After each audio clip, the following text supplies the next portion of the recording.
अध्याय 1 कुरुक्षेत्र के युद्ध स्थल में सैन्य निरीक्षण। धृतराष्ट्र ने कहा, हे संजय, धर्मभूमि कुरुक्षेत्र में युद्ध की इच्छा से एकत्र हुए मेरे तथा पांडु के पुत्रों ने क्या किया? संजय ने कहा, हे राजन, पांडु पुत्रों द्वारा सेना की व्यूह रचना देखकर राजा दुर्योधन अपने गुरु के पास गया और उसने ये शब्द कहे, हे आचार्य, पांडु पुत्रों की विशाल सेना को देखें, जिसे आपके बुद्धिमान शिष्य द्रुपद के पुत्र ने इतने कौशल से व्यवस्थित किया है। इस सेना में भीम तथा अर्जुन के समान युद्ध करने वाले अनेक वीर धनुर्धर हैं, यथा महारथी युयुधान, विराट तथा द्रुपद। इनके साथ ही धृष्टकेतु, चेकितान, काशीराज, पुरुजित, कुंतीभोज तथा शैब्य जैसे महान शक्तिशाली योद्धा भी हैं। पराक्रमी युधामन्यु, अत्यंत शक्तिशाली उत्तमौजा, सुभद्रा का पुत्र तथा द्रौपदी के पुत्र, ये सभी महारथी हैं।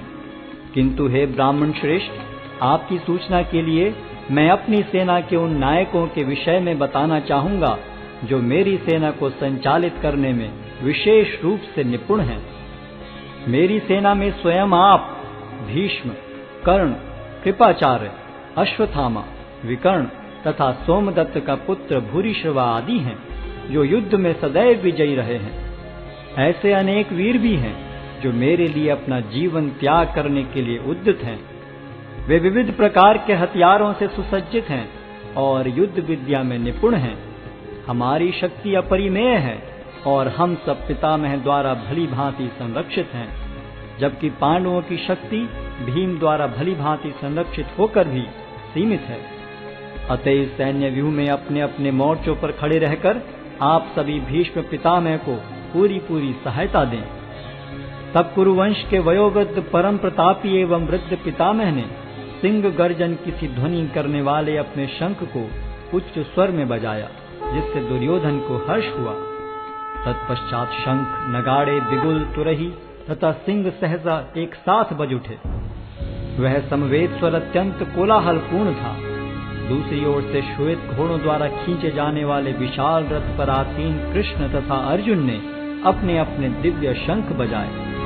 भगवान कृष्ण ने अपना पांचजन्य शंख बजाया, अर्जुन ने देवदत्त शंख तथा अति भौजी एवं अति मानवीय कार्य करने वाले भीम ने पौंड्र नामक भयंकर शंख बजाया। हे राजन, कुंती पुत्र राजा युधिष्ठिर ने अपना अनंत विजय नामक शंख बजाया तथा नकुल और सहदेव ने सुघोष एवं मणिपुष्पक शंख बजाए। महान धनुर्धर काशीराज, परम योद्धा शिखंडी, धृष्टद्युम्न, विराट, अजय सात्यकी, द्रुपद, द्रौपदी के पुत्र तथा सुभद्रा के महाबाहु पुत्र आदि सबों ने अपने अपने शंख बजाए। इन विभिन्न शंखों की ध्वनि कोलाहल पूर्ण बन गई, जो आकाश तथा पृथ्वी को शब्दायमान करती हुई धृतराष्ट्र के पुत्रों के हृदय को विदीर्ण करने लगी। उस समय हनुमान से अंकित ध्वजा लगे रथ पर आसीन पांडु पुत्र अर्जुन अपना धनुष उठाकर तीर चलाने के लिए उद्यत हुआ। हे राजन, धृतराष्ट्र के पुत्रों को व्यूह में खड़ा देखकर अर्जुन ने श्री कृष्ण से ये वचन कहे। अर्जुन ने कहा, हे अच्युत, कृपा करके मेरा रथ दोनों सेनाओं के बीच ले चलें, जिससे मैं यहाँ उपस्थित युद्ध की अभिलाषा रखने वालों को और शस्त्रों की इस महान परीक्षा में जिनसे मुझे संघर्ष करना है उन्हें देख सकूं।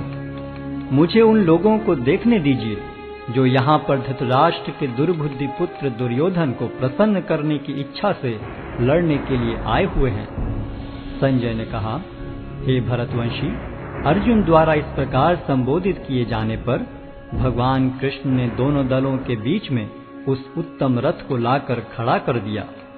भीष्म, द्रोण तथा विश्व भर के अन्य समस्त राजाओं के सामने भगवान ने कहा कि हे पार्थ, यहाँ पर एकत्र सारे कुरुओं को देखो। अर्जुन ने वहां पर दोनों पक्षों की सेनाओं के मध्य में अपने चाचा ताऊओं, पितामहों, गुरुओं, मामाओं, भाइयों, पुत्रों, पौत्रों, मित्रों, ससुरों और शुभ चिंतकों को भी देखा। जब कुंती पुत्र अर्जुन ने मित्रों तथा संबंधियों की इन विभिन्न श्रेणियों को देखा तो वह करुणा से अभिभूत हो गया और इस प्रकार बोला। अर्जुन ने कहा, हे कृष्ण, इस प्रकार युद्ध की इच्छा रखने वाले अपने मित्रों तथा संबंधियों को अपने समक्ष उपस्थित देखकर मेरे शरीर के अंग कांप रहे हैं और मेरा मुख सूखा जा रहा है। मेरा सारा शरीर कांप रहा है, मेरे रोंगटे खड़े हो रहे हैं, मेरा गांडी धनुष मेरे हाथ से सरक रहा है और मेरी त्वचा जल रही है। मैं यहाँ अब और अधिक खड़ा रहने में असमर्थ हूँ। मैं अपने को भूल रहा हूँ और मेरा सिर चकरा रहा है। हे कृष्ण, मुझे तो केवल अमंगल के कारण दिख रहे हैं। हे कृष्ण, इस युद्ध में अपने ही स्वजनों का वध करने से न तो मुझे कोई अच्छाई दिखती है और न मैं उससे किसी प्रकार की विजय, राज्य या सुख की इच्छा रखता हूँ। हे गोविंद, हमें राज्य, सुख अथवा इस जीवन से क्या लाभ, क्योंकि जिन सारे लोगों के लिए हम उन्हें चाहते हैं वे ही इस युद्ध भूमि में खड़े हैं। हे मधुसूदन, जब गुरुजन, पितृगण, पुत्रगण, पितामह, मामा, ससुर, पौत्रगण, साले तथा अन्य सारे संबंधी अपना अपना धन एवं प्राण देने के लिए तत्पर हैं और मेरे समक्ष खड़े हैं, तो फिर मैं इन सब को क्यों मारना चाहूंगा, भले ही वे मुझे क्यों न मार डालें। हे जीवों के पालक, मैं इन सबों से लड़ने को तैयार नहीं, भले ही बदले में मुझे तीनों लोग क्यों न मिलते हों। इस पृथ्वी की तो बात ही छोड़ दें। भला धृतराष्ट्र के पुत्रों को मारकर हमें कौन सी प्रसन्नता मिलेगी। यदि हम ऐसे आतताइयों का वध करते हैं तो हम पर पाप चढ़ेगा। अतः यह उचित नहीं होगा कि हम धृतराष्ट्र के पुत्रों तथा उनके मित्रों का वध करें।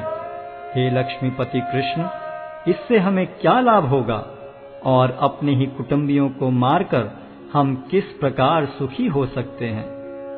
हे जनार्दन, यद्यपि लोक से अभिभूत चित्त वाले ये लोग अपने परिवार को मारने या अपने मित्रों से द्रोह करने में कोई दोष नहीं देखते, किंतु हम लोग जो परिवार के विनष्ट करने में अपराध देख सकते हैं, ऐसे पाप कर्मों में क्यों प्रवृत्त हों। कुल का नाश होने पर सनातन कुल परंपरा नष्ट हो जाती है और इस तरह शेष कुल भी अधर्म में प्रवृत्त हो जाता है।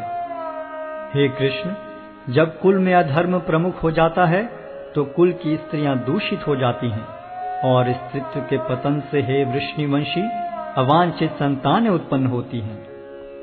अवांछित संतानों की वृद्धि से निश्चय ही परिवार के लिए तथा पारिवारिक परंपरा को विनष्ट करने वालों के लिए नारकीय जीवन उत्पन्न होता है। ऐसे पतित कुलों के पुरखे गिर जाते हैं, क्योंकि उन्हें जल तथा पिंडदान देने की क्रियाएं समाप्त हो जाती हैं। जो लोग कुल परंपरा को विनष्ट करते हैं और इस तरह अवांछित संतानों को जन्म देते हैं, उनके दुष्कर्मों से समस्त प्रकार की सामुदायिक योजनाएं तथा पारिवारिक कल्याण कार्य विनष्ट हो जाते हैं। हे प्रजापालक कृष्ण, मैंने गुरु परंपरा से सुना है कि जो लोग कुल धर्म का विनाश करते हैं वे सदैव नरक में वास करते हैं। ओहो, कितने आश्चर्य की बात है कि हम सब जघन्य पाप कर्म करने के लिए उद्यत हो रहे हैं।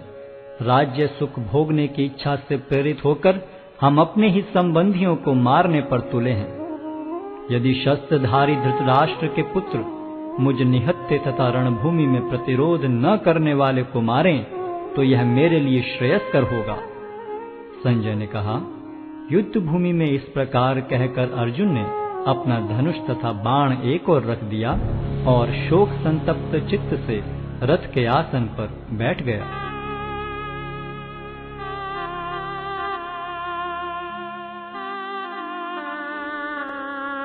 अध्याय 2 गीता का सार।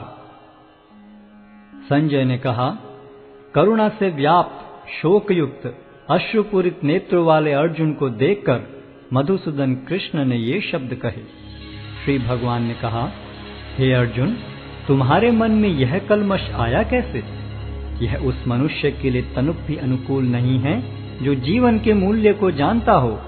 इससे उच्च लोक की नहीं अपितु अपयश की प्राप्ति होती है। हे प्रतापुत्र, इस हीन नपुंसकता को प्राप्त मत हो, यह तुम्हें शोभा नहीं देती। हे शत्रुओं के दमन करता, हृदय की शुद्ध दुर्बलता को त्याग कर युद्ध के लिए खड़े हो। अर्जुन ने कहा, हे शत्रुहंता, हे मधुसूदन, मैं युद्ध भूमि में किस तरह भीष्म तथा द्रोण जैसे पूजनीय व्यक्तियों पर उलटकर बाण चलाऊंगा। ऐसे महापुरुषों को जो मेरे गुरु हैं, उन्हें मारकर जीने की अपेक्षा इस संसार में भीख मांगकर खाना अच्छा है। भले ही वे सांसारिक लाभ के इच्छुक हों, किंतु हैं तो गुरुजन ही। यदि उनका वध होता है तो हमारे द्वारा भोग्य प्रत्येक वस्तु उनके रक्त से सनी होगी। हम यह भी नहीं जानते कि हमारे लिए क्या श्रेष्ठ है, उनको जीतना या उनके द्वारा जीते जाना। यदि हम धृतराष्ट्र के पुत्रों का वध कर देते हैं तो हमें जीवित रहने की आवश्यकता नहीं है, फिर भी वे युद्ध भूमि में हमारे समक्ष खड़े हैं। अब मैं अपनी कृपण दुर्बलता के कारण अपना कर्तव्य भूल गया हूँ और सारा धैर्य खो चुका हूँ। ऐसी अवस्था में मैं आपसे पूछ रहा हूँ कि जो मेरे लिए श्रेयस्कर हो उससे निश्चित रूप से बताएं। अब मैं आपका शिष्य हूँ और आपका शरणागत हूँ, कृपया मुझे उपदेश दें। मुझे ऐसा कोई साधन नहीं दिखता जो मेरी इंद्रियों को सुखाने वाले इस शोक को दूर कर सके। स्वर्ग पर देवताओं के अधिपत्य की तरह इस धन धान्य संपन्न सारी पृथ्वी पर निष्कंटक राज्य प्राप्त करके भी मैं इस शोक को दूर नहीं कर सकूंगा। संजय ने कहा, इस प्रकार कहने के बाद शत्रुओं का दमन करने वाला अर्जुन कृष्ण से बोला, हे गोविंद, मैं युद्ध नहीं करूंगा, और चुप हो गया। हे भरतवंशी धृतराष्ट्र, उस समय दोनों सेनाओं के मध्य शोकमग्न अर्जुन से कृष्ण ने मानो हंसते हुए ये शब्द कहे। श्री भगवान ने कहा, तुम पांडित्यपूर्ण वचन करते हुए उनके लिए शोक कर रहे हो जो शोक करने योग्य नहीं हैं। जो विद्वान होते हैं वे न तो जीवित के लिए न ही मृत के लिए शोक करते हैं। ऐसा कभी नहीं हुआ कि मैं न रहा हूं या तुम न रहे हो, अथवा ये समस्त राजा न रहे हों, और न ऐसा है कि भविष्य में हम लोग नहीं रहेंगे।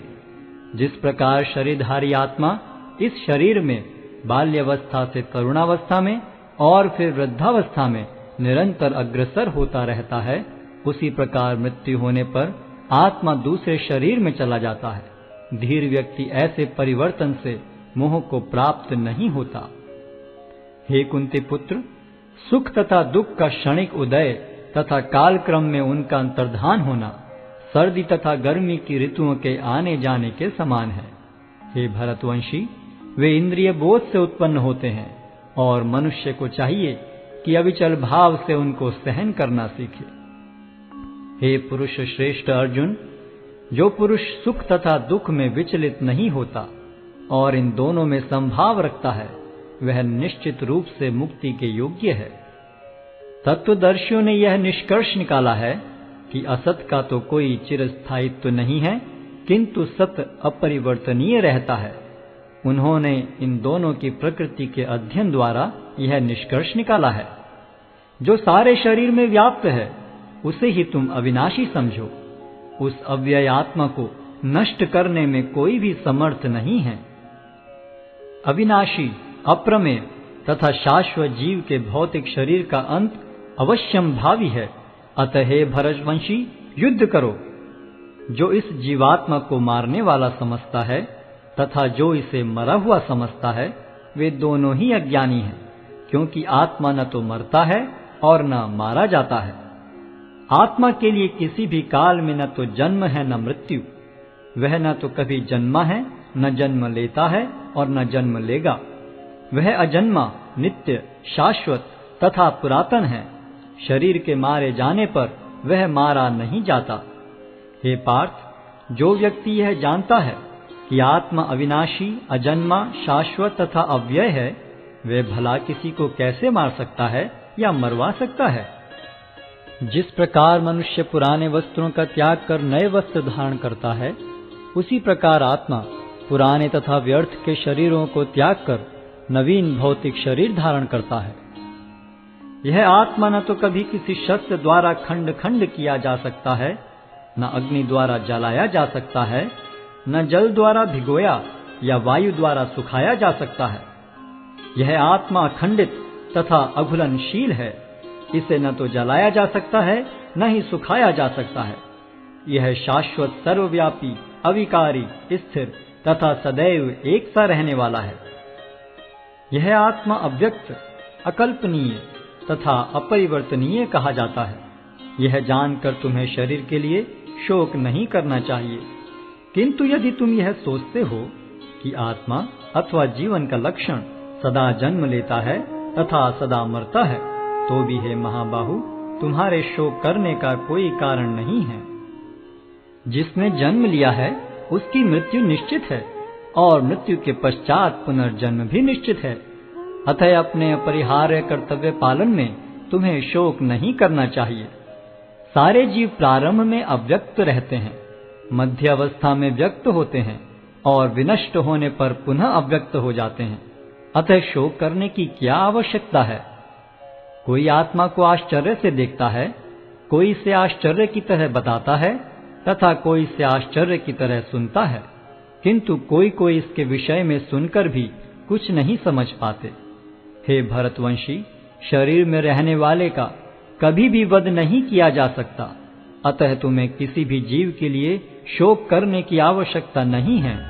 क्षत्रिय होने के नाते अपने विशिष्ट धर्म का विचार करते हुए तुम्हें जानना चाहिए कि धर्म के लिए युद्ध करने से बढ़कर तुम्हारे लिए अन्य कोई कार्य नहीं है। अतः तुम्हें संकोच करने की कोई आवश्यकता नहीं है।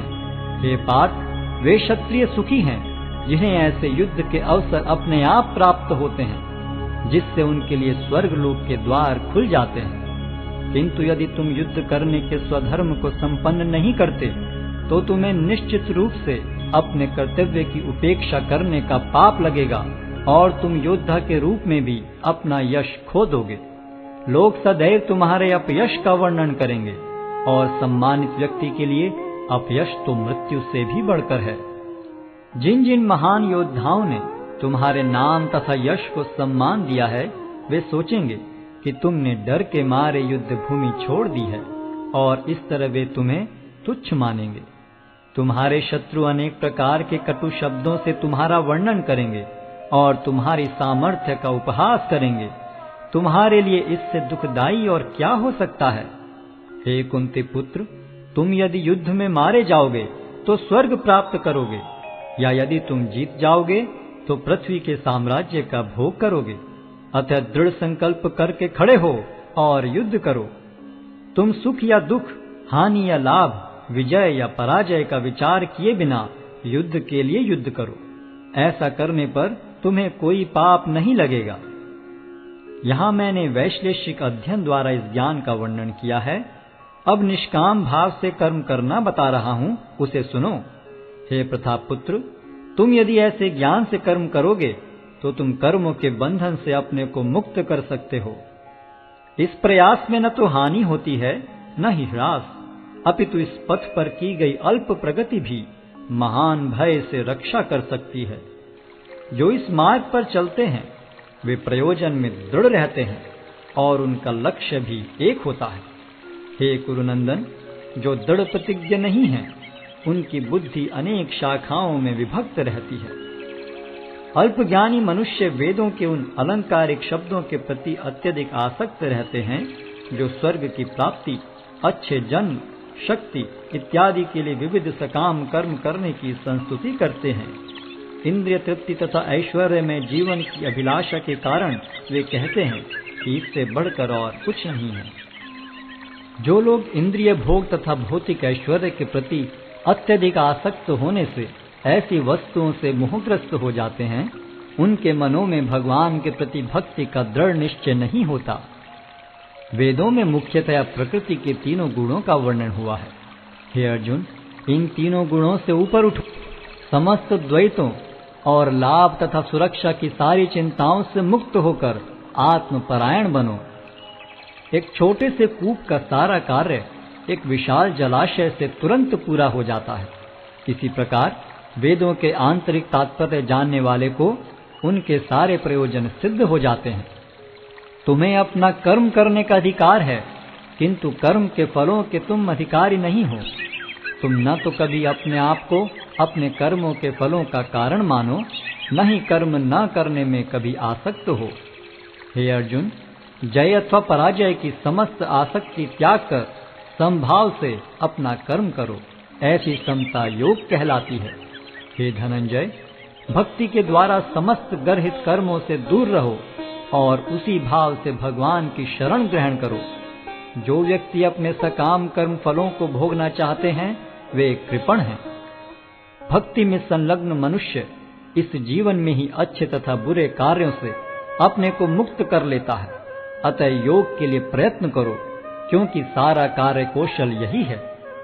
इस तरह भगवत भक्ति में लगे रहकर बड़े बड़े ऋषि, मुनि अथवा भक्तगण अपने आप को इस भौतिक संसार में कर्म के फलों से मुक्त कर लेते हैं।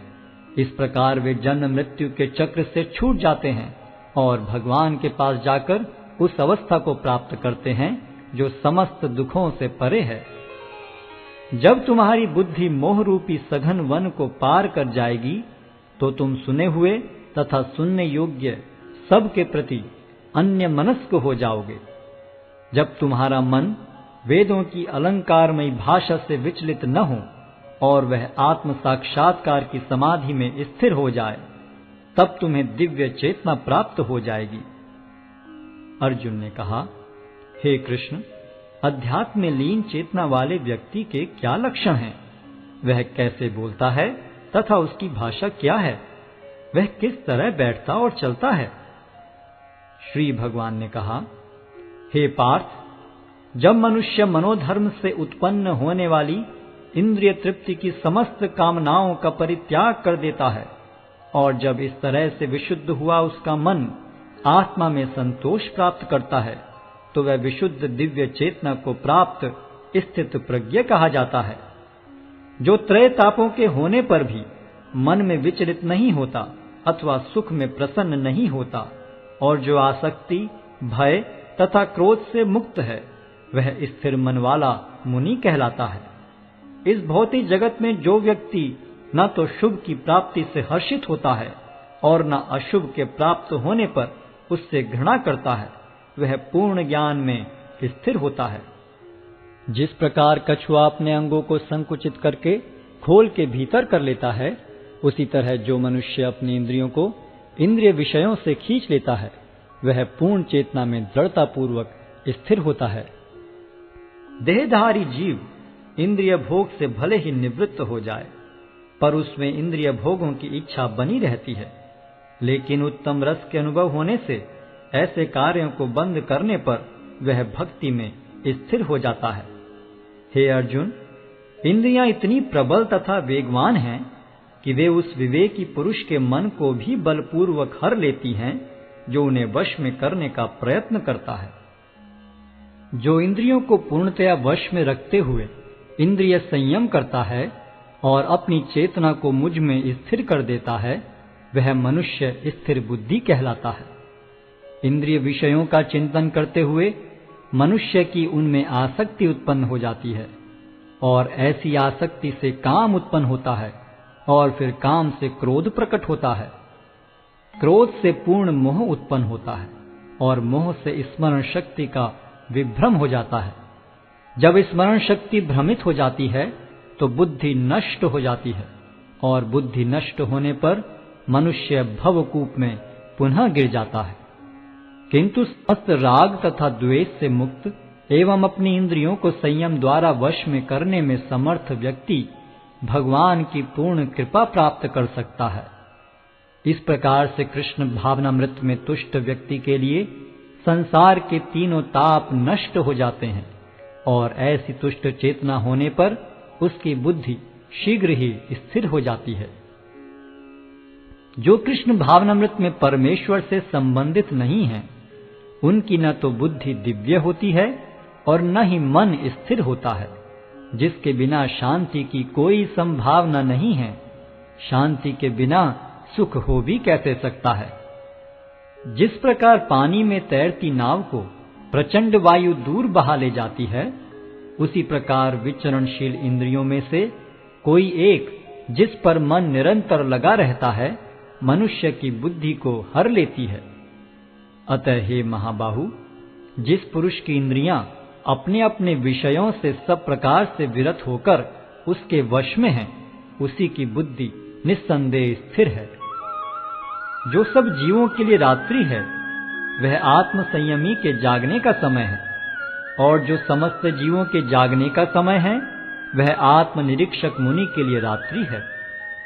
जो पुरुष समुद्र में निरंतर प्रवेश करती रहने वाली नदियों के समान इच्छाओं के निरंतर प्रवाह से विचलित नहीं होता और जो सदैव स्थिर रहता है, वही शांति प्राप्त कर सकता है, वह नहीं जो ऐसी इच्छाओं को तुष्ट करने की चेष्टा करता हो।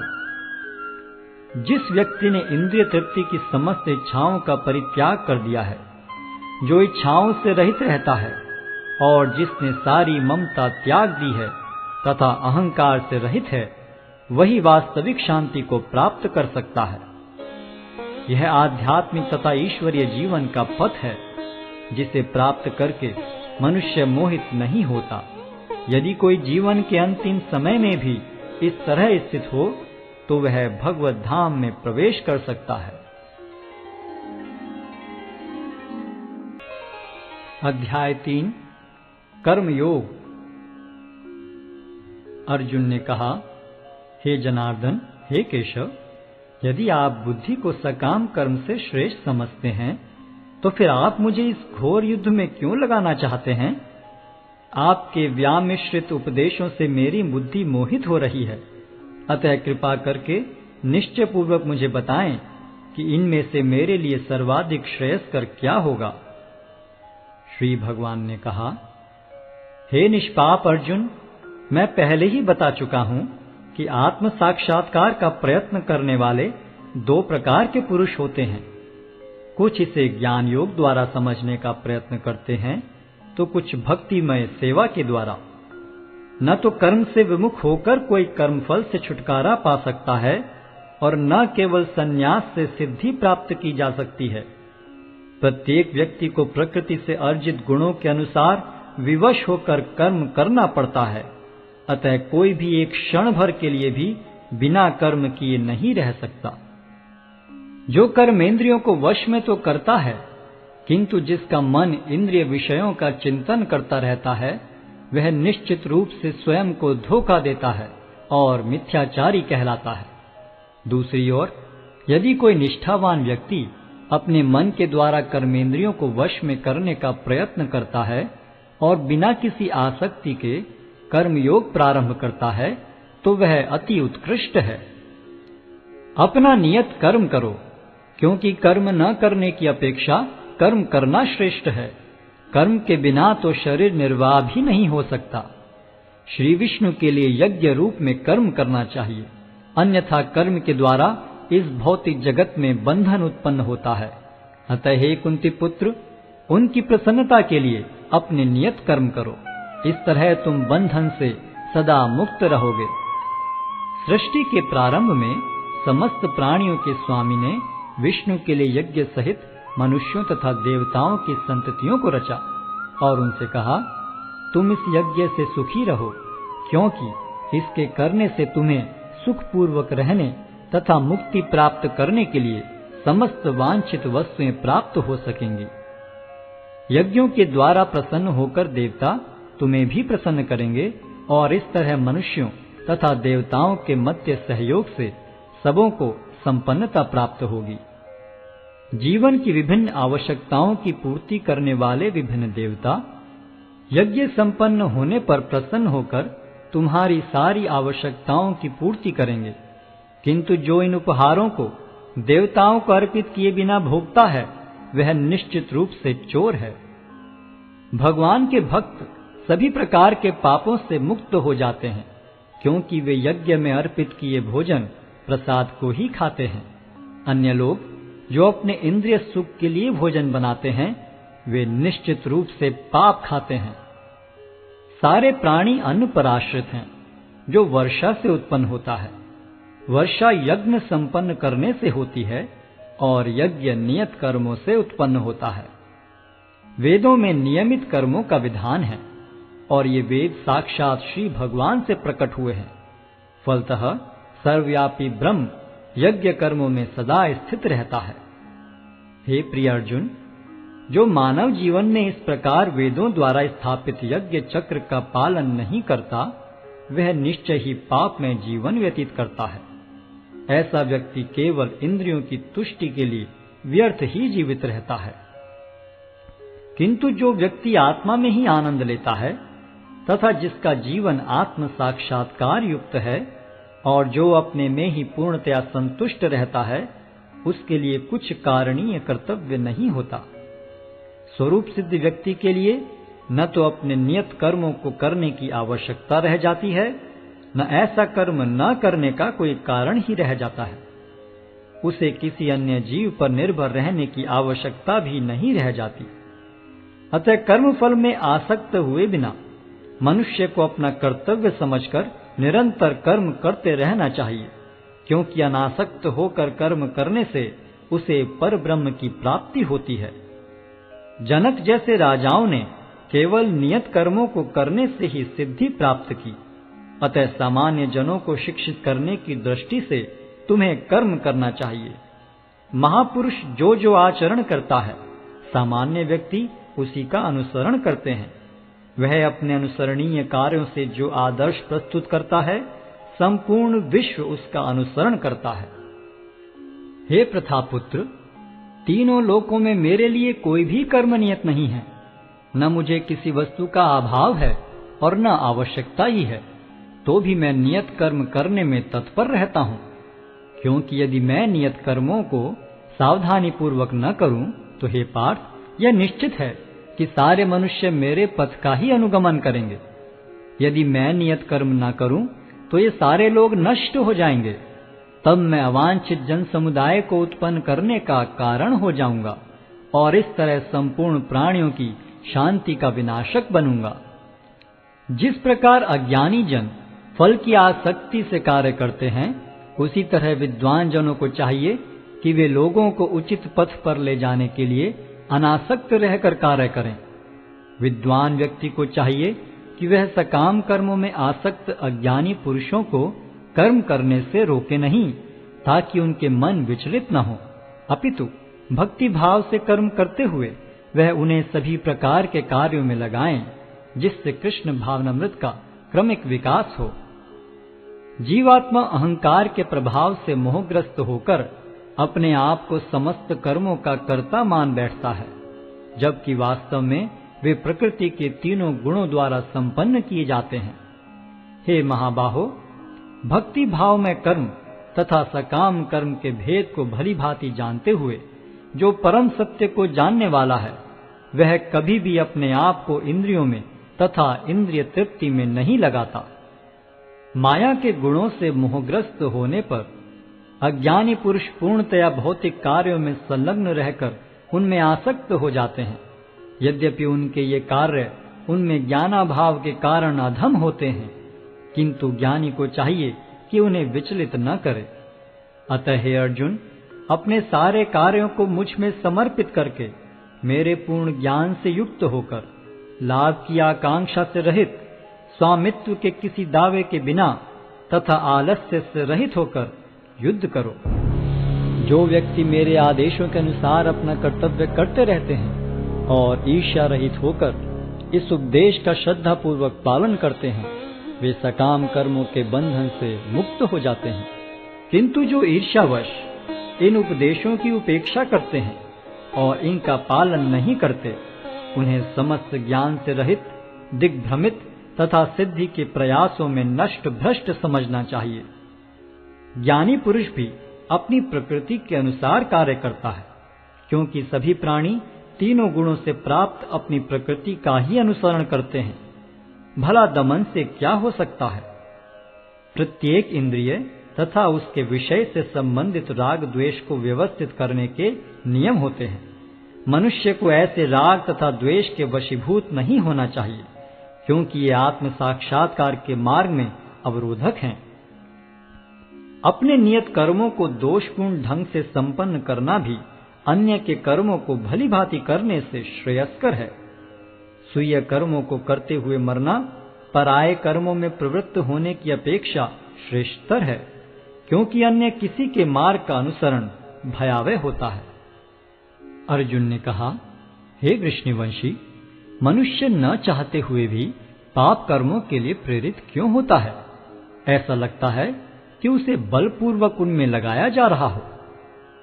श्री भगवान ने कहा, हे अर्जुन, इसका कारण रजोगुण के संपर्क से उत्पन्न काम है, जो बाद में क्रोध का रूप धारण करता है और जो इस संसार का सर्वभक्षी पापी शत्रु है। जिस प्रकार अग्नि धुएं से, दर्पण धूल से अथवा भ्रूण गर्भाशय से आवृत रहता है, उसी प्रकार जीवात्मा इस काम की विभिन्न मात्राओं से आवृत रहता है। इस प्रकार ज्ञान में जीवात्मा की शुद्ध चेतना उसके काम रूपी नित्य शत्रु से ढकी रहती है, जो कभी भी तुष्ट नहीं होता और अग्नि के समान जलता रहता है। इंद्रियां, मन तथा बुद्धि इस काम के निवास स्थान हैं। इनके द्वारा यह काम जीवात्मा के वास्तविक ज्ञान को ढककर उसे मोहित कर लेता है। इसलिए हे भरतवंशियों में श्रेष्ठ अर्जुन, प्रारंभ में ही इंद्रियों को वश में करके इस पाप के महान प्रतीक काम का दमन करो और ज्ञान तथा आत्म साक्षात्कार के इस विनाशकर्ता का वध करो। कर्मेंद्रियां जड़ पदार्थों की अपेक्षा श्रेष्ठ हैं। मन इंद्रियों से बढ़कर है, बुद्धि मन से भी उच्च है और वह आत्मा बुद्धि से भी बढ़कर है। इस प्रकार हे महाबाहु अर्जुन, अपने आप को भौतिक इंद्रियों, मन तथा बुद्धि से परे जानकर और मन को सावधान आध्यात्मिक बुद्धि से स्थिर करके आध्यात्मिक शक्ति द्वारा इस काम रूपी दुर्जय शत्रु को जीतो।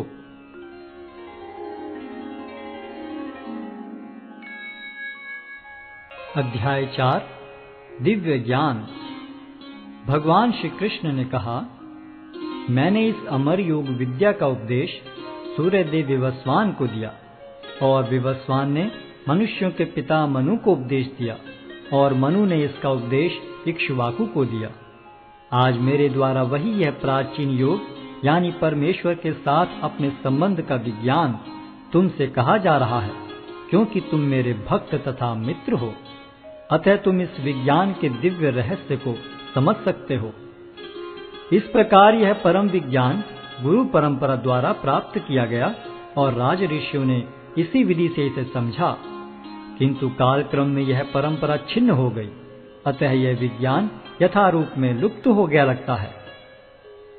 अर्जुन ने कहा, सूर्यदेव विवस्वान आपसे पहले हो चुके हैं, तो फिर मैं कैसे समझूं कि प्रारंभ में भी आपने उन्हें इस विद्या का उपदेश दिया था? श्री भगवान ने कहा, तुम्हारे तथा मेरे अनेकानेक जन्म हो चुके हैं। मुझे तो उन सब का स्मरण है, किंतु हे परंतप, तुम्हें उनका स्मरण नहीं रह सकता है। यद्यपि मैं अजन्मा तथा विनाशी हूं और यद्यपि मैं समस्त जीवों का स्वामी हूं, तो भी प्रत्येक युग में मैं अपने आदि दिव्य रूप में प्रकट होता हूं। हे भरतवंशी, जब भी और जहां भी धर्म का पतन होता है और अधर्म की प्रधानता होने लगती है, तब तब मैं अवतार लेता हूं। भक्तों का उद्धार करने, दुष्टों का विनाश करने तथा धर्म की फिर से स्थापना करने के लिए मैं हर युग में प्रकट होता हूं।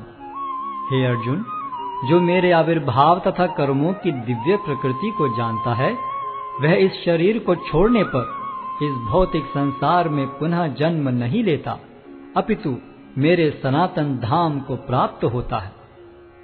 आसक्ति, भय तथा क्रोध से मुक्त होकर, मुझ में पूर्णतया तन्मय होकर और मेरी शरण में आकर बहुत से व्यक्ति भूतकाल में मेरे ज्ञान से पवित्र हो चुके हैं। इस प्रकार से उन सबों ने मेरे प्रति दिव्य प्रेम को प्राप्त किया है। जिस भाव से सारे लोग मेरी शरण ग्रहण करते हैं, उसी के अनुरूप मैं उन्हें फल देता हूं। हे पार्थ, प्रत्येक व्यक्ति सभी प्रकार से मेरे पथ का अनुगमन करता है। इस संसार में मनुष्य सकाम कर्मों में सिद्धि चाहते हैं, फलस्वरूप वे देवताओं की पूजा करते हैं। निस्संदेह संसार में मनुष्य को सकाम कर्म का फल शीघ्र प्राप्त होता है। प्रकृति के तीनों गुणों और उनसे संबद्ध कर्म के अनुसार मेरे द्वारा मानव समाज के 4 विभाग रचे गए। यद्यपि मैं इस व्यवस्था का सृष्टा हूं, किंतु तुम यह जान लो कि मैं इतने पर भी अव्यय अकर्ता हूं। मुझ पर किसी कर्म का प्रभाव नहीं पड़ता, न ही मैं कर्म फल की कामना करता हूं। जो मेरे संबंध में सत्य को जानता है वह भी कर्मों के फल के पाश में नहीं बंधता। प्राचीन काल में समस्त मुक्तात्माओं ने मेरी दिव्य प्रकृति को जान करके ही कर्म किया। अतः तुम्हें चाहिए कि उनके पद चिन्हों का अनुसरण करते हुए अपने कर्तव्य का पालन करो। कर्म क्या है और अकर्म क्या है, इसे निश्चित करने में बुद्धिमान व्यक्ति भी मोहग्रस्त हो जाते हैं। अतः मैं तुमको बताऊंगा कि कर्म क्या है, जिसे जानकर तुम सारे अशुभ से मुक्त हो सकोगे। कर्म की बारीकियों को समझना अत्यंत कठिन है। अतः मनुष्य को चाहिए कि वह यह ठीक से जाने कि कर्म क्या है, विकर्म क्या है और अकर्म क्या है। जो मनुष्य कर्म में अकर्म और अकर्म में कर्म देखता है वह सभी मनुष्यों में बुद्धिमान है और सब प्रकार के कर्मों में प्रवृत्त रहकर भी दिव्य स्थिति में रहता है। जिस व्यक्ति का प्रत्येक प्रयास इंद्रिय तृप्ति की कामना से रहित होता है उसे पूर्ण ज्ञानी समझा जाता है। उसे ही साधु पुरुष ऐसा करता कहते हैं जिसने पूर्ण ज्ञान की अग्नि से कर्म फलों को भस्मसात कर दिया है। अपने कर्म फलों की सारी आसक्ति को त्याग कर सदैव संतुष्ट तथा स्वतंत्र रहकर वह सभी प्रकार के कार्यों में व्यस्त रहकर भी कोई सकाम कर्म नहीं करता। ऐसा ज्ञानी पुरुष पूर्ण रूप से संयमित मन तथा बुद्धि से कार्य करता है, अपनी संपत्ति के सारे स्वामित्व को त्याग देता है और केवल शरीर निर्वाह के लिए कर्म करता है। इस तरह कार्य करता हुआ वह पाप रूपी फलों से प्रभावित नहीं होता है। जो स्वतः होने वाले लाभ से संतुष्ट रहता है, जो द्वंद्व से मुक्त है और ईर्ष्या नहीं करता, जो सफलता तथा असफलता दोनों में स्थिर रहता है, वह कर्म करता हुआ भी कभी बंधता नहीं। जो पुरुष प्रकृति के गुणों के प्रति अनासक्त है और जो दिव्य ज्ञान में पूर्णतया स्थित है, उसके सारे कर्म ब्रह्म में लीन हो जाते हैं। जो व्यक्ति कृष्ण भावनामृत में पूर्णतया लीन रहता है, उसे अपने आध्यात्मिक कर्मों के योगदान के कारण अवश्य ही भगवत धाम की प्राप्ति होती है, क्योंकि उसमें हवन आध्यात्मिक होता है और हवि भी आध्यात्मिक होती है।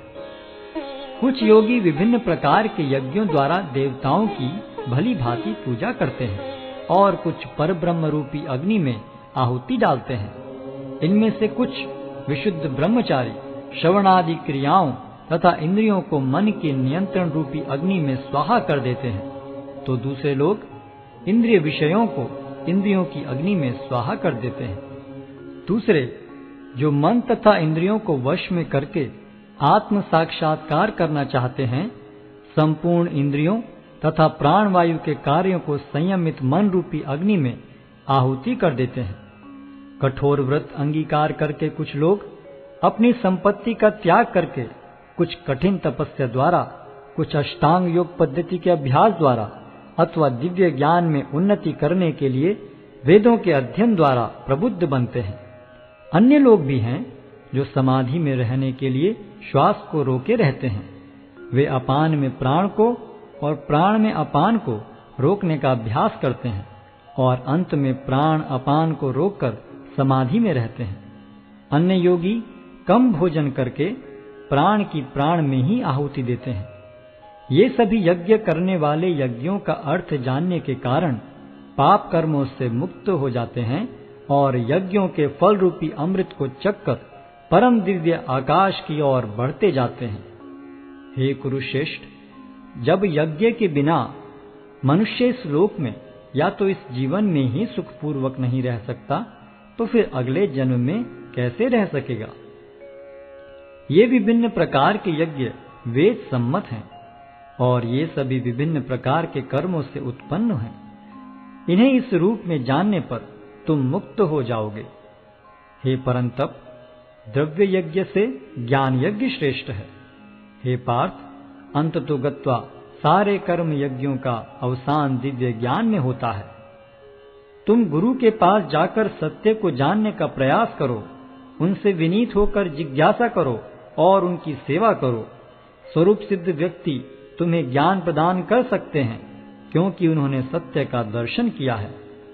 स्वरूप सिद्ध व्यक्ति से वास्तविक ज्ञान प्राप्त कर चुकने पर तुम पुनः कभी ऐसे मोह को प्राप्त नहीं होगे, क्योंकि इस ज्ञान के द्वारा तुम देख सकोगे कि सभी जीव परमात्मा के अंश स्वरूप हैं, अर्थात वे सब मेरे हैं।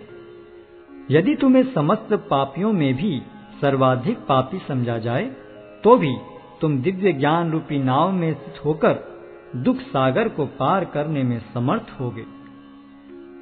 जैसे प्रज्वलित अग्नि ईंधन को भस्म कर देती है, उसी तरह हे अर्जुन, ज्ञान रूपी अग्नि भौतिक कर्मों के समस्त फलों को जला डालती है। इस संसार में दिव्य ज्ञान के समान कुछ भी उदात्त तथा शुद्ध नहीं है। ऐसा ज्ञान समस्त योग का परिपक्व फल है। जो व्यक्ति भक्ति में सिद्ध हो जाता है, वह यथा समय अपने अंतर में इस ज्ञान का आस्वादन करता है।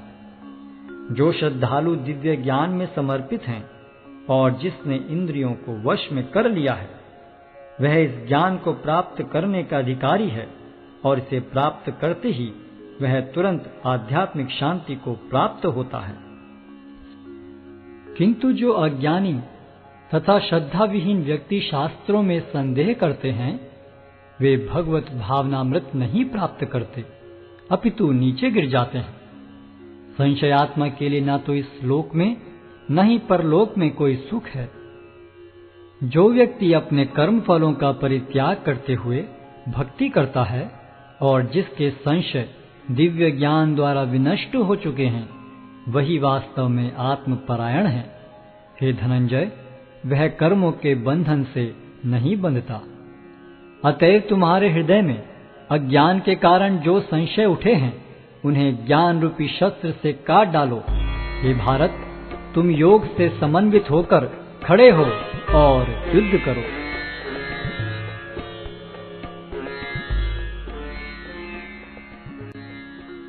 अध्याय 5 कर्मयोग, कृष्ण भावना भावित कर्म। अर्जुन ने कहा, हे कृष्ण, पहले आप मुझसे कर्म त्यागने के लिए कहते हैं और फिर भक्ति पूर्वक कर्म करने का आदेश देते हैं। क्या आप अब कृपा करके निश्चित रूप से मुझे बताएंगे कि इन दोनों में से कौन अधिक लाभप्रद है? श्री भगवान ने उत्तर दिया, मुक्ति के लिए तो कर्म का परित्याग तथा भक्तिमय कर्म दोनों ही उत्तम हैं, किंतु इन दोनों में से कर्म के परित्याग से भक्ति युक्त कर्म श्रेष्ठ है। जो पुरुष न तो कर्म फलों से घृणा करता है और न कर्म फल की इच्छा करता है, वह नित्य सन्यासी जाना जाता है। हे महाबाहु अर्जुन, ऐसा मनुष्य समस्त द्वंद्वों से रहित होकर बहुबंधन को पार कर पूर्णतया मुक्त हो जाता है। अज्ञानी ही भक्ति को भौतिक जगत के विश्लेषणात्मक अध्ययन से भिन्न कहते हैं। जो वस्तुतः ज्ञानी हैं, वे कहते हैं कि जो इनमें से किसी एक मार्ग का भली भांति अनुसरण करता है, वह दोनों के फल प्राप्त कर लेता है। जो यह जानता है कि विश्लेषणात्मक अध्ययन द्वारा प्राप्त स्थान भक्ति द्वारा भी प्राप्त किया जा सकता है, और इस तरह जो सांख्य योग तथा भक्ति योग को एक समान देखता है, वही वस्तुओं को यथारूप में देखता है। भक्ति में लगे बिना केवल समस्त कर्मों का परित्याग करने से कोई सुखी नहीं बन सकता, परंतु भक्ति में लगा हुआ विचारवान व्यक्ति शीघ्र ही परमेश्वर को प्राप्त कर लेता है। जो भक्ति भाव से कर्म करता है, जो विशुद्ध आत्मा है और अपने मन तथा इंद्रियों को वश में रखता है, वह सबों को प्रिय होता है और सभी लोग उसे प्रिय होते हैं। ऐसा व्यक्ति कर्म करता हुआ भी कभी नहीं बंधता। दिव्य भावनामृत युक्त पुरुष देखते, सुनते, स्पर्श करते, सूंघते, खाते, चलते फिरते, सोते तथा श्वास लेते हुए भी अपने अंतर में सदैव यही जानता रहता है कि वास्तव में वह कुछ भी नहीं करता। बोलते, त्यागते, ग्रहण करते या आंखें खोलते बंद करते हुए भी वह यह जानता रहता है कि भौतिक इंद्रियां अपने अपने विषयों में प्रवृत्त हैं और वह इन सब से पृथक है। जो व्यक्ति कर्म फलों को परमेश्वर को समर्पित करके आसक्ति रहित होकर अपना कर्म करता है, वह पाप कर्मों से उसी प्रकार अप्रभावित रहता है जिस प्रकार कमल पत्र जल से अस्पृश रहता है। योगी जन आसक्ति रहित होकर शरीर, मन, बुद्धि तथा इंद्रियों के द्वारा भी केवल शुद्धि के लिए कर्म करते हैं। निश्चल भक्त शुद्ध शांति प्राप्त करता है, क्योंकि वह समस्त कर्मफल मुझे अर्पित कर देता है।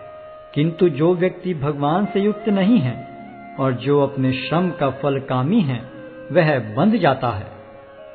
जब देहधारी जीवात्मा अपनी प्रकृति को वश में कर लेता है और मन से समस्त कर्मों का परित्याग कर देता है, तब वह 9 द्वारों वाले नगर में बिना कुछ किए कराए सुखपूर्वक रहता है। शरीर रूपी नगर का स्वामी देहधारी जीवात्मा न तो कर्म का सृजन करता है, न लोगों को कर्म करने के लिए प्रेरित करता है, न ही कर्म फल की रचना करता है। यह सब तो प्रकृति के गुणों द्वारा ही किया जाता है। परमेश्वर न तो किसी के पापों को ग्रहण करता है, न पुण्यों को, किंतु सारे देहधारी जीव उस अज्ञान के कारण मोहग्रस्त रहते हैं जो उनके वास्तविक ज्ञान को आच्छादित किए रहता है। किंतु जब कोई उस ज्ञान से प्रबुद्ध होता है जिससे अविद्या का विनाश होता है, तो उसके ज्ञान से सब कुछ उसी तरह प्रकट हो जाता है जैसे दिन में सूर्य से सारी वस्तुएं प्रकाशित हो जाती हैं। जब मनुष्य की बुद्धि, मन, श्रद्धा तथा शरण सब कुछ भगवान में स्थिर हो जाते हैं, तभी वह पूर्ण ज्ञान द्वारा समस्त कलमश से शुद्ध होता है और मुक्ति के पथ पर अग्रसर होता है।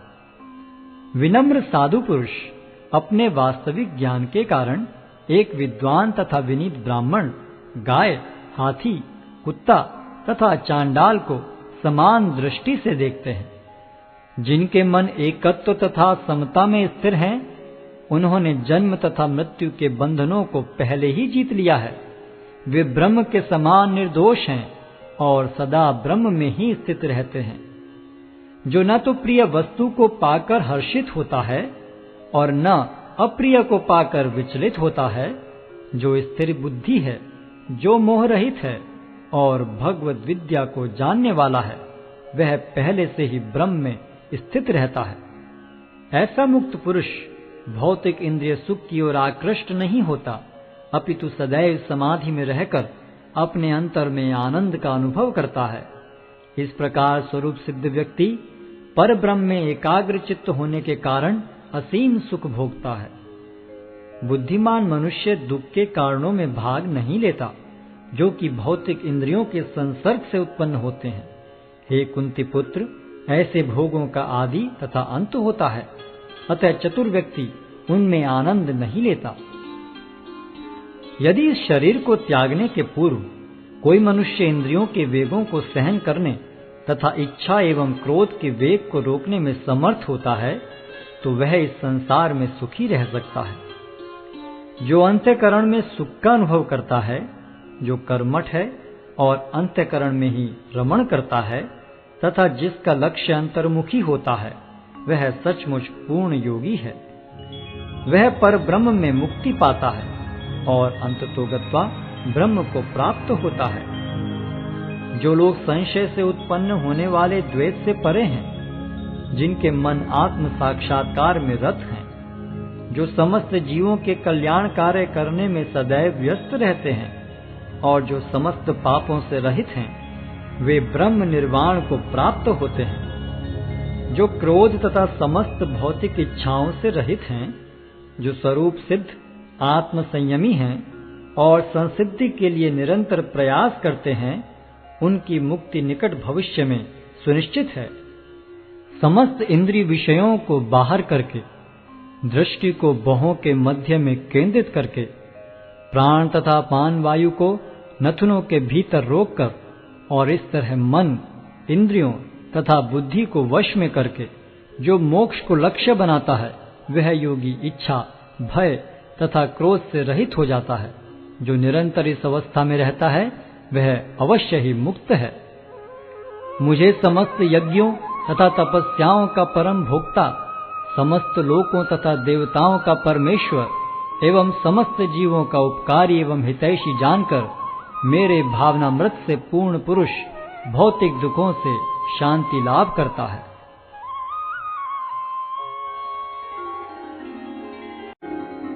अध्याय 6 ध्यान योग।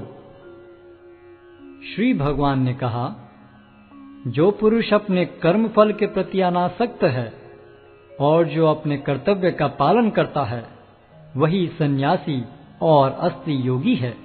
वह नहीं जो न तो अग्नि जलाता है और न कर्म करता है। हे पांडुपुत्र, जिसे सन्यास कहते हैं उसे ही तुम योग अर्थात पर ब्रह्म से युक्त होना जानो, क्योंकि इंद्रिय तृप्ति के लिए इच्छा को त्यागे बिना कोई कभी योगी नहीं हो सकता। अष्टांग योग के नवसाधक के लिए कर्म साधन कहलाता है और योग सिद्ध पुरुष के लिए समस्त भौतिक कार्यकलापों का परित्याग ही साधन कहा जाता है। जब कोई पुरुष समस्त भौतिक इच्छाओं का त्याग करके न तो इंद्रिय तृप्ति के लिए कार्य करता है और न सकाम कर्मों में प्रवृत्त होता है, तो वह योगारूढ़ कहलाता है। मनुष्य को चाहिए कि अपने मन की सहायता से अपना उद्धार करे और अपने को नीचे न गिरने दे। यह मन बद्ध जीव का मित्र भी है और शत्रु भी। जिसने मन को जीत लिया है उसके लिए मन सर्वश्रेष्ठ मित्र है, किंतु जो ऐसा नहीं कर पाया उसके लिए मन सबसे बड़ा शत्रु बना रहेगा। जिसने मन को जीत लिया है उसने पहले ही परमात्मा को प्राप्त कर लिया है, क्योंकि उसने शांति प्राप्त कर ली है। ऐसे पुरुष के लिए सुख दुख, सर्दी गर्मी एवं मान अपमान एक से हैं। वह व्यक्ति आत्म साक्षात्कार को प्राप्त तथा योगी कहलाता है, जो अपने अर्जित ज्ञान तथा अनुभूति से पूर्णतया संतुष्ट रहता है। ऐसा व्यक्ति अध्यात्म को प्राप्त तथा जितेंद्रिय कहलाता है। वह सभी वस्तुओं को, चाहे वे कंकड़ हो, पत्थर हो या कि सोना, एक समान देखता है।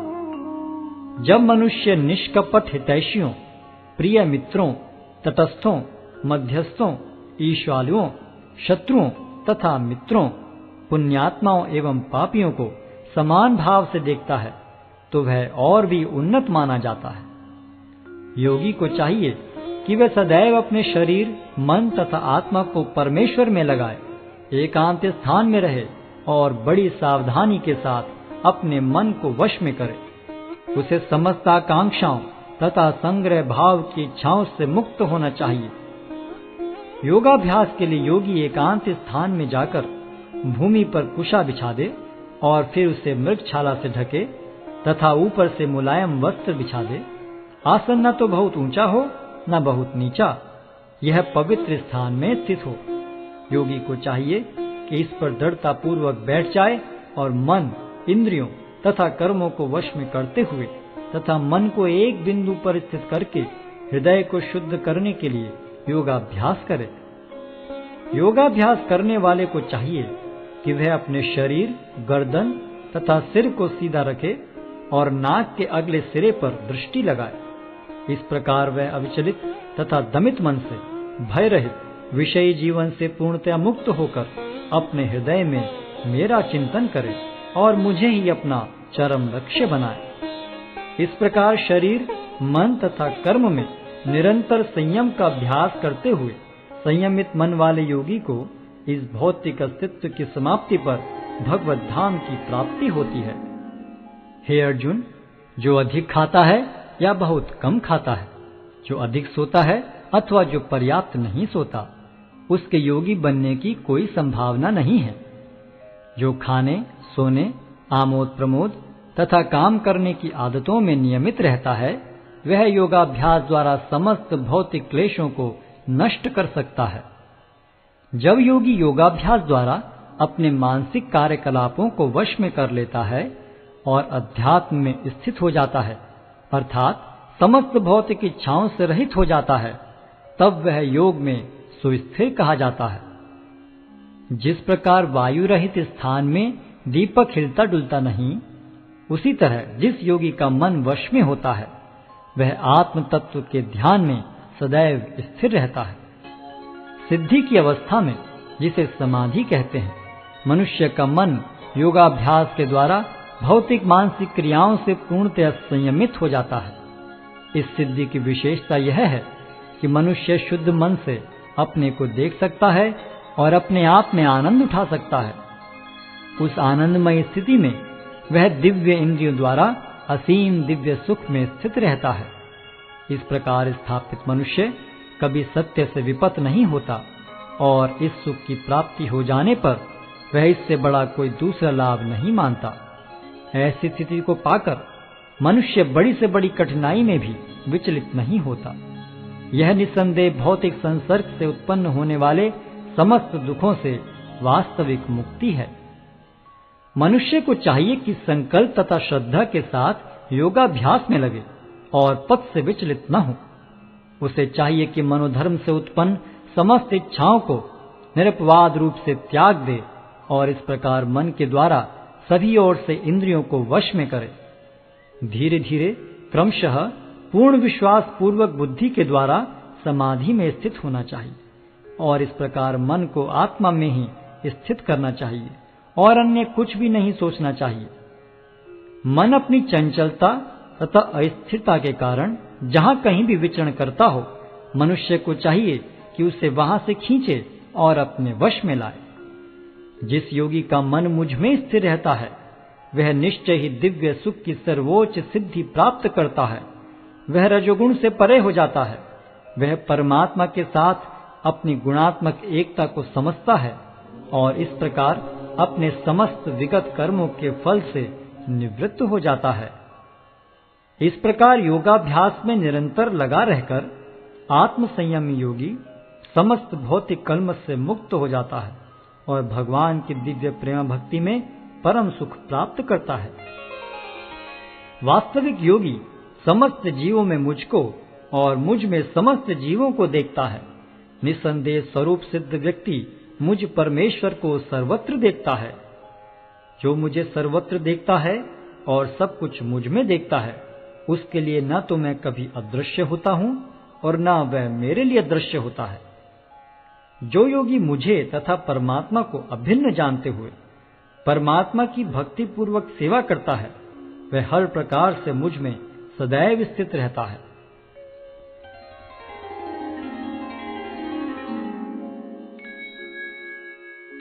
हे अर्जुन, वह पूर्ण योगी है जो अपनी तुलना से समस्त प्राणियों की उनके सुखों तथा दुखों में वास्तविक समानता का दर्शन करता है।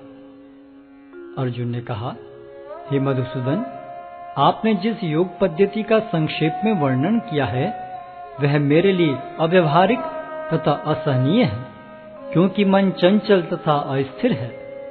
हे कृष्ण, क्योंकि मन चंचल, उच्छृंखल, हठीला तथा अत्यंत बलवान है, अतः मुझे इसे वश में करना वायु को वश में करने से भी अधिक कठिन लगता है।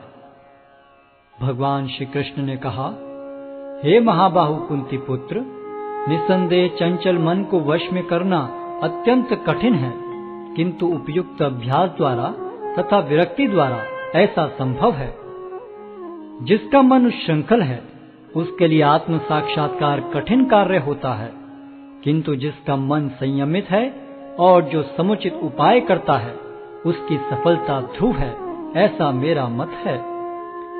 अर्जुन ने कहा, हे कृष्ण, उस असफल योगी की गति क्या है जो प्रारंभ में श्रद्धा पूर्वक आत्म साक्षात्कार की विधि ग्रहण करता है, किंतु बाद में भौतिकता के कारण उससे विचलित हो जाता है और योग सिद्धि को प्राप्त नहीं कर पाता। हे महाबाहु कृष्ण, क्या ब्रह्म प्राप्ति के मार्ग से भ्रष्ट ऐसा व्यक्ति आध्यात्मिक तथा भौतिक दोनों ही सफलताओं से च्युत नहीं होता और छिन्न भिन्न बादल की भांति विनष्ट नहीं हो जाता, जिसके फलस्वरूप उसके लिए किसी लोक में कोई स्थान नहीं रहता? हे कृष्ण, यही मेरा संदेह है और मैं आपसे इसे पूर्णतया दूर करने की प्रार्थना कर रहा हूँ। आपके अतिरिक्त अन्य कोई ऐसा नहीं है जो इस संदेह को नष्ट कर सके। भगवान ने कहा, हे प्रथापुत्र, कल्याण कार्यों में निरत योगी का न तो इस लोक में और न परलोक में ही विनाश होता है। हे मित्र, भलाई करने वाला कभी बुराई से पराजित नहीं होता। असफल योगी पवित्र आत्माओं के लोकों में अनेकानेक वर्षों तक भोग करने के बाद या तो सदाचारी पुरुषों के परिवार में या कि धनवानों के कुल में जन्म लेता है, अथवा वह ऐसे योगियों के कुल में जन्म लेता है जो अति बुद्धिमान हैं। निश्चय ही इस संसार में ऐसा जन्म दुर्लभ है। हे कुरुनंदन, ऐसा जन्म पाकर वह अपने पूर्व जन्म की दैविक चेतना को पुनः प्राप्त करता है और पूर्ण सफलता प्राप्त करने के उद्देश्य से वह आगे उन्नति करने का प्रयास करता है। अपने पूर्व जन्म की दैवी चेतना से वह न चाहते हुए भी स्वतः योग के नियमों की ओर आकर्षित होता है।